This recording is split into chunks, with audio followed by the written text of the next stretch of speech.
How to beat and officially pass the knee shield.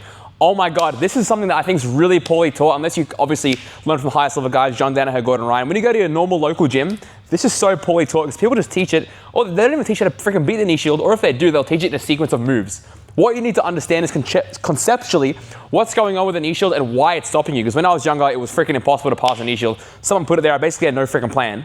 Until I was able to develop some concepts that allowed me to really understand what the actual purpose of the knee shield is, and then to deconstruct that and actually pass the position. So, when Freddie has the knee shield, take a look at this, guys. Freddie's goal with the knee shield is to always keep this knee strong between my clavicle bones. And that's something you really need to understand right now if you want to get good at passing this position. It's the positioning of the clavicle bones in opposed to his knee shield. Okay, so when I'm passing, take a look where it is right now. It's in between that line on one side, or if he plays a high knee shield, it's on the other bone. So depending on which low knee shield or high knee shield he plays, this is the main concept. What you don't want to do is this, guys. Waiting for the knee shield to do something, he's framing. He might start scooping my legs, he might attack the choi bar on this side, which you can watch on my videos, how to do the choi bar properly. But really, the real purpose of his knee shield is to keep between those bones so that I can't separate his knee from his chest. Because what's my goal when I'm past my opponent's guard is to create this knee to chest separation so I can cover his hips and officially get into my passing positions. When his knee shield's in place, now I can't separate his knee from his chest, and he's using it between my clavicle bones, or if you want to make it simplified, shoulders, to stop me from passing. So I need a method of taking it outside my clavicle bones on both sides. One, on this side, where you can see now my clavicle bone and his knee's on the outside of it, or two, on the outside of this side. So, let's look at first putting them together. What I want to do is this, and I'm going to show you guys on the knees. You can also do this from like a camping style, like how Gordon does his passing when he comes up to his feet, but just from the knees for now, guys. I'm going to take my right hand, find his armpit, and I'm going to make sure my left knee stays in front of his knee. Why? Because if I'm too lazy, he's just going to pull his leg out, point back into this keymaster, etc. This is annoying. So my knee's going to stay nice and tight, guys, in front of his leg. From here, my hand goes to his armpit or his hip, and I'm going to get my chest over the knee shield. And this is what I'm going to do when the knee is a bit lower. Okay, if he's playing the high knee shield, I'm not going to be doing this. Right? I see it's a bit lower. I take my chest over the knee shield. From here, what's my goal? Get the knee shield outside one of my clavicle bones. In this case, because it's low, it's going to be easy to do it in this direction. So I'm just going to take my right hip, and I'm going to, once my chest goes over his knee shield, I'm going to sprawl my right leg straight back to kill his knee shield together. Right?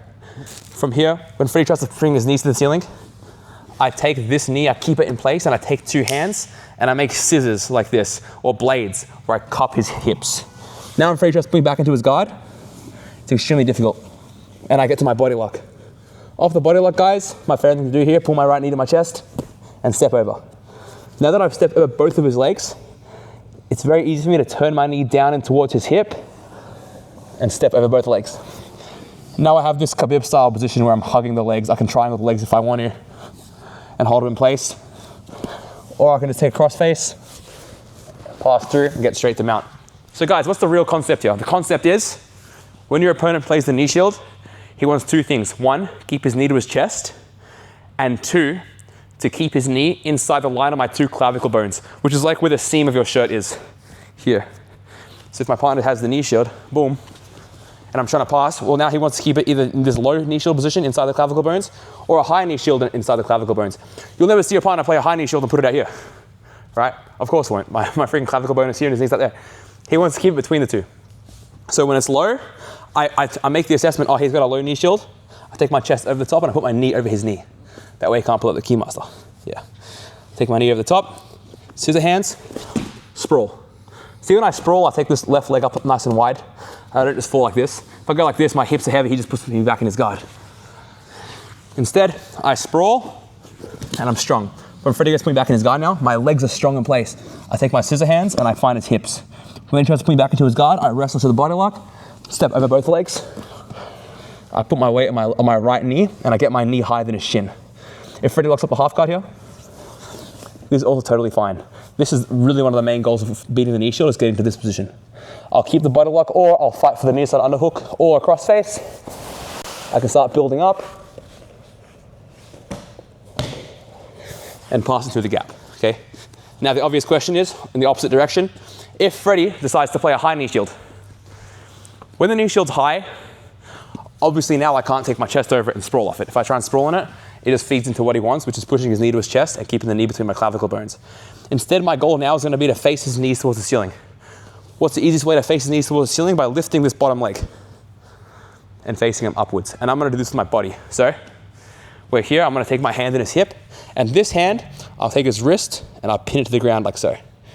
If for whatever reason the wrist is hard to get to, I can go the shoulder, but the wrist is great. From here, guys, I'm going to bear weight through my right hand and right leg. Sorry, my left hand and right hand, so my legs are light.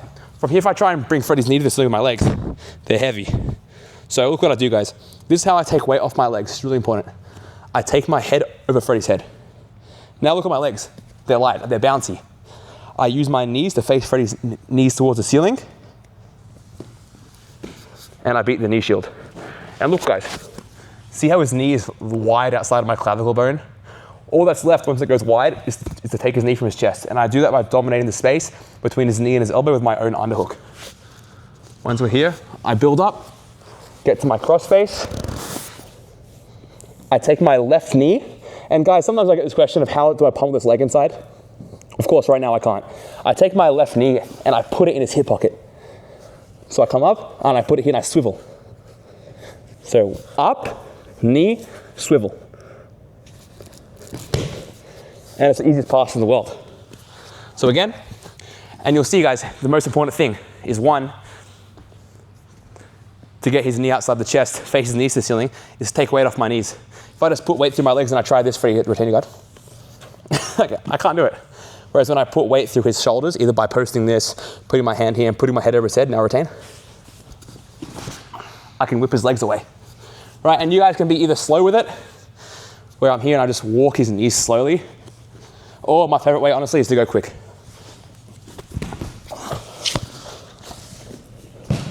And pass through the gap. So I'll leave it up to you, okay?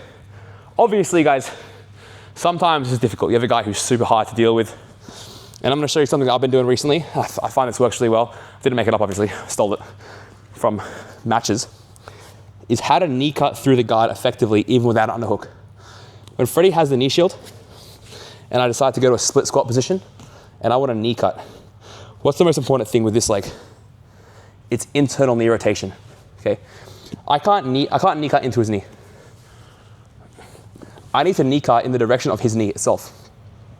So what I need is to internally rotate my knee this way. Once I do this, my left hand, well, I'll go right hand first, is gonna cup the bottom hip, so you can see, guys, if you move your hands, Freddie. I'm in the side of his hip, and my left hand's gonna reach to the back of his head. Now that I'm in this position, when Freddie goes to retain his guard, I circle as quick as I can and get to a north-south. Here. And see how I'm on my feet, guys? I wanna be mobile. When Freddie goes to put me back in his guard, it's extremely difficult.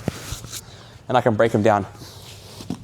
A really important concept to remember, guys, is when I stay on my feet, I'm mobile. When I drop to my knees, I'm sacrificing my ability for pressure. That's why I stay on my feet. And that's why a lot of the time you try to pass someone's guard, and you get here and you drop to your knees and he puts you back in his guard. Whereas if I stayed on my feet and he puts me back in his guard, and I'm over here, this is the notion of not sacrificing mobility for pressure quite yet. Staying on your feet, staying mobile, and making sure your opponent can't retain his guard. So one more time, Freddie's here in the guard. I'm in the knee shield, and none of this crap's working. You're like, guys, Eb says you're good, it's not working. Guys, just put your knee up in the gap. I'm gonna slice it out in this direction, hand to the hip, hand to the cross trap, and get up. Okay? Once again, Freddie, back here. Boom, knee shield. I'm trying to pass, it's so hard. Boom, cut. Once I'm here, guys, I get back to my feet, cover his hips, and consolidate. Guys, if you have any questions, or if you want to roast Freddie, because last time we used Freddie, you guys were all roasting him in the comments. That wasn't very nice. But if you do feel the need to roast him, please get in there. Guys, subscribe. And if you want one-on-one jiu-jitsu coaching, I'm revamping my entire coaching platform. I'm going to have a better community. There's going to be more gains. I'm getting better at jiu-jitsu faster. Hit up the website, my caption, www.ebsays.online. Thanks so much for watching. Subscribe. Freddie, sorry for getting roasted in my comments, but these guys, they demand excellence.